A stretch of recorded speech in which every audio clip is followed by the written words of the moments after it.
Hello everyone, welcome to our channel. आज से हम हिस्ट्री सीरीज़ को कंटिन्यू करेंगे, जो कि हिस्ट्री सीरीज़ हेल्थ इश्यूज़ की वजह से रोकनी पड़ी थी। लेकिन आज से हम क्या है यूनिट 5 स्टार्ट करेंगे। यूनिट 4 तक हम ऑलरेडी डिस्कस कर चुके थे। यूनिट 1 में हमने स्टोन एज देखा, देन इसके बाद हमने यूनिट 2 में इंडस वैली सिविलाइजेशन के बारे में पढ़ा। यूनिट 3 में हमने वैदिक एज देखा एंड इसके बाद हमने यूनिट 4 में प्री मौर्यन पीरियड देखा। प्री मौर्यन पीरियड में हमने बुद्धिज्म देखा, जैनिज्म देखा और इम्पोर्टेंट डायनेस्टीज लाइक हर्यक वंश देखा, शिशुनाग वंश एंड नंद वंश देखा। तो हमने लास्ट जो लेक्चर पढ़ा था उसमें हमने क्या है जैनिज्म कवर किया था, और जैनिज्म के बाद हम आज से क्या है यूनिट 5 स्टार्ट करेंगे।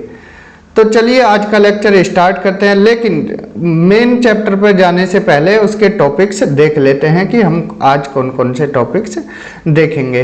तो यहाँ पर हम जनरल इंफॉर्मेशन देखेंगे मौर्यन एम्पायर के बारे में कि मौर्य वंश से संबंधित सामान्य जानकारी कौन कौन सी थी। देन इसके बाद हम पॉलिटिकल हिस्ट्री देखेंगे मौर्यन एम्पायर की कि कौन कौन से शासक आए। चंद्रगुप्त मौर्य के बाद बिंदुसार आए, अशोक आए, अशोक के बाद फिर और छोटे छोटे रूलर्स आए, लास्ट में कौन आए बृहदर्थ आए। तो राजनीतिक इतिहास देखेंगे मौर्य वंश का। देन मौर्यन हिस्ट्री के सोर्सेज क्या क्या हैं, किन स्रोत से हमको मौर्य इतिहास का पता लगता है, वो सब देखेंगे।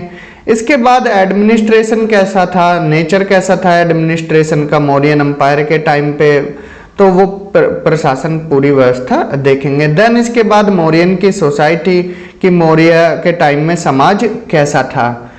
उसके बाद हम कॉइनेज देखेंगे कि मुद्रा प्रणाली कैसी थी मौर्य वंश के टाइम में। देन इसके बाद Mauryan art and sculpture, Maurya कला और मूर्ति देखेंगे and Ashokan inscription and Ashoka Dhamma, जो अशोक के अभिलेख हैं, शिलालेख हैं और जितने पिलर वगैरह हैं ये हम डिटेल में डिस्कस करने वाले हैं। देन डिफेंस कैसा था मौर्यन एम्पायर के टाइम पे, रक्षा प्रणाली कैसी थी एंड टैक्स का स्ट्रक्चर कैसा था मौर्यन एम्पायर के टाइम में, कर व्यवस्था कैसी थी।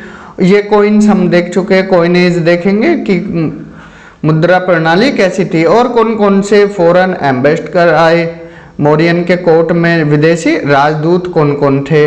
रिलीजियस बिलीफ कैसा था मौर्यन के टाइम में कि मौर्य जो शासक थे कौन कौन से धर्म में विश्वास रखते थे। इसके बाद मौर्यन एम्पायर का डिक्लाइन कैसे हुआ वो देखेंगे एंड जो मिसलेनियस इंफॉर्मेशन है मौर्यन एम्पायर के बारे में वो सब हम देखने वाले हैं। तो ये यूनिट काफ़ी इंपॉर्टेंट है, यहाँ से क्वेश्चन से लगते हैं, वेदर वनडे एग्जाम हो, यूपी पीसीएस हो या कोई भी स्टेट पीसीएस हो, यहाँ से क्वेश्चन लगने के चांसेस रहते हैं। तो हम आज का पहला टॉपिक स्टार्ट करेंगे। तो इस जो यूनिट को हमने स्प्लिट वाइज डिवाइड किया है पार्ट्स में, तो आज हम पार्ट्स 1 डिस्कस करते हैं।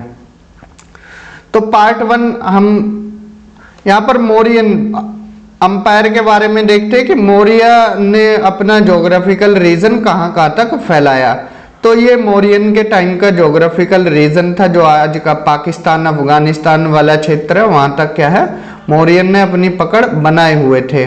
और जो ये मेन लैंड है इंडिया की, यहाँ पर भी क्या है एक्सट्रीम साउथ को छोड़कर ये साउथ वाला पोर्शन और कुछ श्रीलंका का पोर्शन छोड़ के मौर्यंस ने पूरा एरिया कब्जा लिया था। ये चंद्रगुप्त मौर्य के बाद फिर उनके बेटे आए बिंदुसार, बिंदुसार ने ये सारी चीजें यहाँ पर कब्जा ली थी।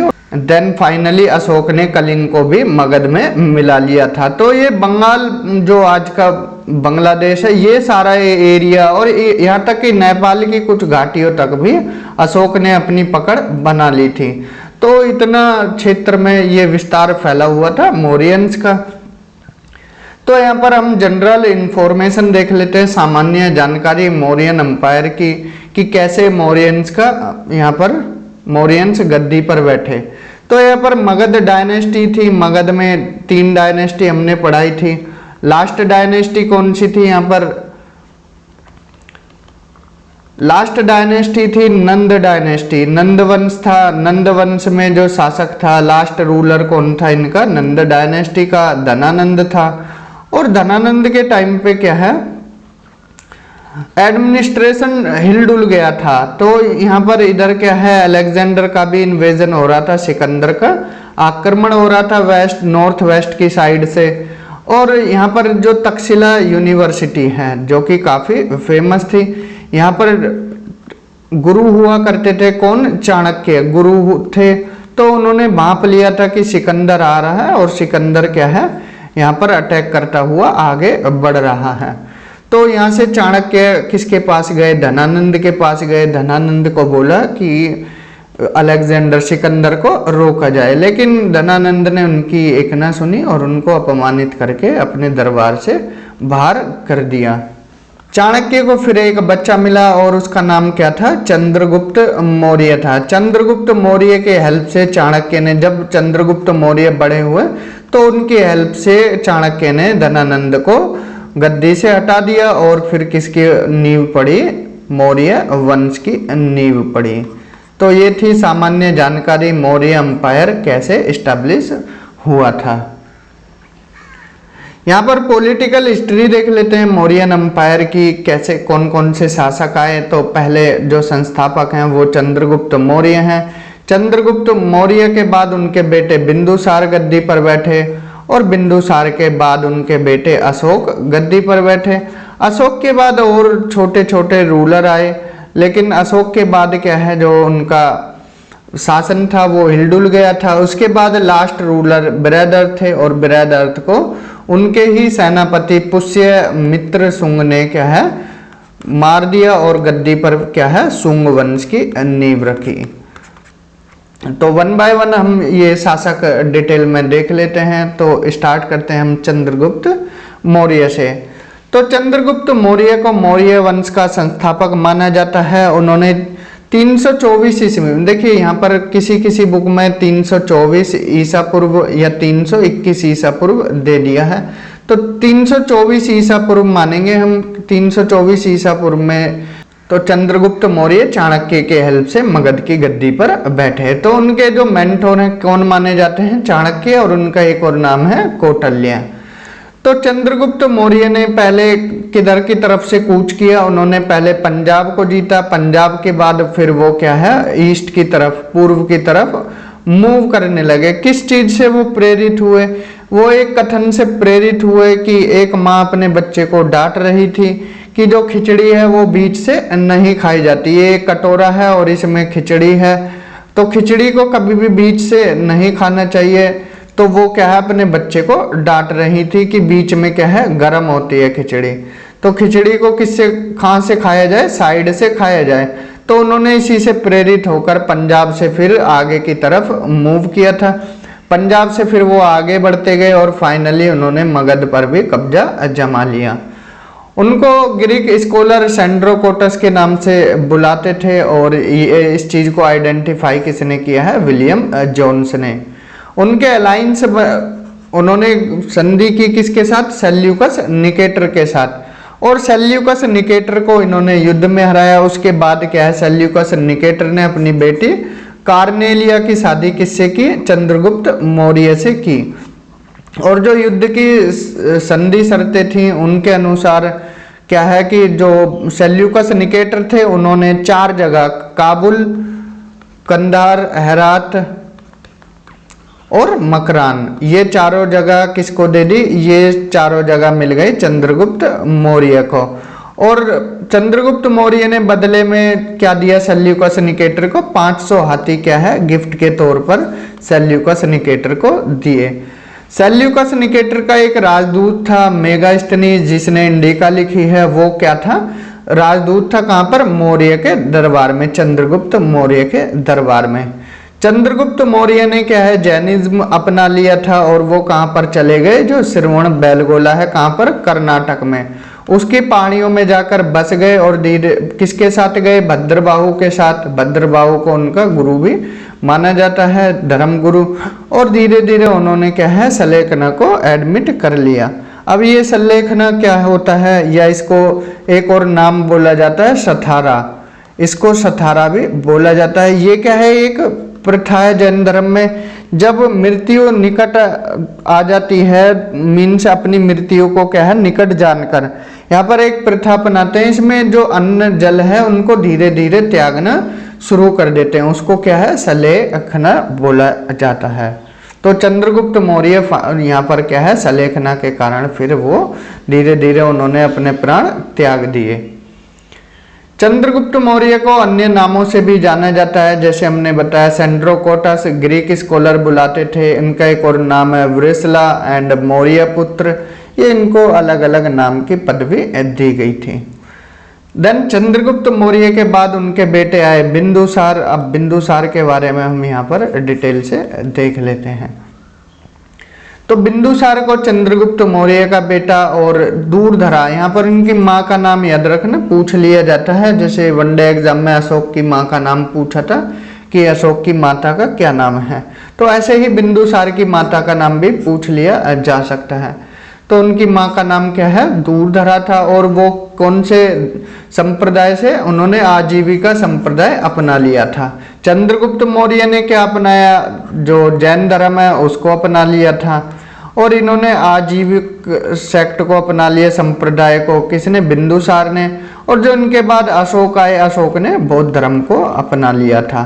तो तीनों यहाँ पर चंद्रगुप्त मौर्य, बिंदुसार और अशोक तीनों ने अलग अलग धर्मों को अपनाया था। तो बिंदुसार ने क्या है, जो दो समुद्र के बीच की जमीन है, देखिए ये क्या है पेनिनसुलर इंडिया है, और पेनिनसुलर इंडिया में क्या है एक तरफ अरेबियन सी है, अरब का सागर है, और एक तरफ क्या है बे ऑफ बंगाल है।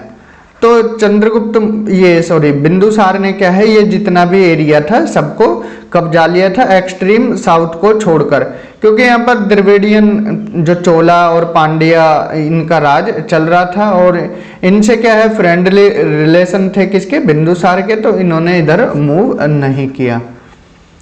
तो उन्होंने क्या है 16 स्टेटों को मौर्यन एम्पायर में मिला लिया था, और ये जो बौद्ध विद्वान है तारानाथ ये बोलते हैं कि बिंदुसार ने 16 राज्यों को जीत लिया था। तो तारानाथ यहाँ पर नाम याद रखना है, बौद्ध विद्वान थे।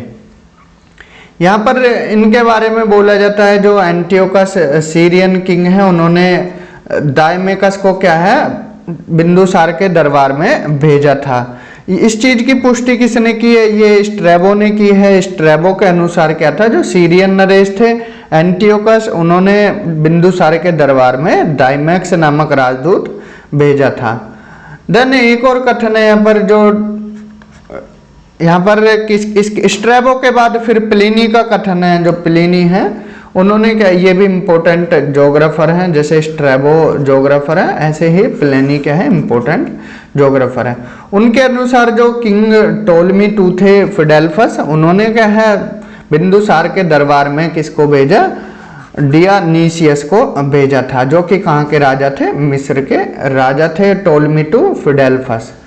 बिंदुसार के और नाम देख लेते हैं यहाँ पर, अमित्रोकैट्स जिसको ग्रीक राइटर्स बोलते थे डेस्ट्रॉयर ऑफ फोज, यहाँ पर जो शत्रु का विनाशक बोला जाता है। अमित्र घाट ये क्या है, ग्रीक बोलते थे, तो ये क्या है अमित्र घाट, मीनिंग एक ही है, किलर ऑफ एनिमीज, शत्रु का विनाशक। ये महाभाष्य ने इनको ये बोला था अमित्र घाट। भद्रसार इनको वायु पुराण में बोला गया है, और सिमसेन ये कहाँ है जैन स्क्रिप्ट में, जो जैन धर्म के ग्रंथ है उसमें इनको क्या है सिंहसेन बोला गया है। देन इसके बाद उनके बेटे अशोक आए। अशोक के पिता का नाम बिंदुसार और माता का नाम क्या है सुभद्रांगी था। सुभद्रांगी नाम याद रखना, यहाँ से क्वेश्चन पूछ लिया जाता है। तो ये क्या, जो बिंदुसार के टाइम पे ये राज्यपाल थे कहाँ के, तक्षशिला और उज्जैन के। इसके बाद इनको गद्दी पर बैठने में 4 साल का टाइम लगा, अपने ही भाइयों के साथ इनको युद्ध करना पड़ा। ठीक है, जो बिंदुसार थे, बिंदुसार चाहते थे कि उनका बेटा सुसीम गद्दी पर बैठे, लेकिन जो मंत्रिमंडल था, मंत्रिमंडल चाहता था कि अशोक गद्दी पर बैठे। तो मंत्रिमंडल और यहाँ पर जो बिंदुसार की चाह थी वो अलग थी। तो इसमें क्या हुआ, जो अशोक का एक मंत्री थे उनके साथ मिलकर अशोक ने क्या है अपने भाइयों का 99 भाइयों का वध किया। तो उसके बाद 4 साल बाद फिर अशोक गद्दी पर बैठे। उसके बाद अशोक ने क्या है होल टेरिटरी को कवर किया, हिंदू कुश से लेकर बंगाल तक। बंगाल ये आज का बंगाल नहीं है, बांग्लादेश भी इसमें इंक्लूड था। इसके बाद अफगानिस्तान, बलूचिस्तान और यहाँ पर कश्मीर के साथ साथ उन्होंने नेपाल की वैली तक को भी जीत लिया। तो एक्सेप्शन सिर्फ जो सदर्न इंडिया है वो रह जाता है, थोड़ा सा पार्ट यहाँ पर छूट गया था। यहाँ पर क्या है जो चोल किंगडम थे, चोल और पांड्याज, उनका राज हुआ करता था। अशोक बुद्ध धर्म के फॉलोअर थे और उन्होंने क्या है तीसरी जो बौद्ध संगति थी वो कराई कहाँ पर, पाटलिपुत्र में। उनके बेटे महेंद्र और संघमित्रा थे, इन्होंने इनको बौद्ध धर्म के प्रचार के लिए कहाँ, साइलोन श्रीलंका भेजा था। अशोक के और भी नाम है, बुद्ध, शाक्य और अशोक, इनको मस्की एडिक्ट में बोला गया है। धर्म अशोक, इनको सारनाथ इंस्क्रिप्शन में बोला गया है। देवमप्रिय और पियदस्सी, इनको दीपवंश और महावंश जो कि श्रीलंका के ग्रंथ है वहां पर बोला गया है। और किंग ऑफ मगध, इनको भाब्रू एडिक्ट में बोला गया है। अशोक ने कौन कौन से एडिक्ट स्थापित किए, इंस्क्रिप्शन कौन कौन से थे, पिलर क्या थे और यहाँ पर शिलालेख क्या थे, ये सब हम अलग से एक वीडियो में देखेंगे। तो यहाँ पर अशोक के बारे में इतना ही। उसके बाद फिर क्या है, अशोक के बाद और शासक आए और यहाँ पर फिर लास्ट जो रूलर हैं मौर्यन डायनेस्टीज के वो कौन है, बृहदर्थ हैं। बृहदर्थ को उनके ही सेनापति पुष्यमित्र शुंग ने 187 ईसा पूर्व में उनका वध कर दिया था और फिर किसकी नींव रखी, शुंग डायनेस्टी की नींव रखी। तो इसके बाद यहाँ पर शुंग डायनेस्टी और यहाँ पर बौद्ध धर्म का जो वर्चस्व था वो धीरे धीरे कम होता चला गया और यहाँ पर फिर क्या है जो हिंदू धर्म है, सनातन धर्म है, उसकी नींव पड़ती चली गई, वो ज़्यादा क्या है फेमस होता चला गया। तो यहाँ पर बृहदर्थ के बारे में हमने देखा, उसके बाद शुंग वंश की नींव पड़ी। नेक्स्ट वीडियो में हम क्या है कौन कौन से सोर्सेज हैं जहाँ से हमको ये मौर्य वंश के बारे में पता लगता है वो देखेंगे, एडमिनिस्ट्रेशन कैसा था वो सब देखेंगे। तो आज के वीडियो में इतना ही। Thank you, have a good day.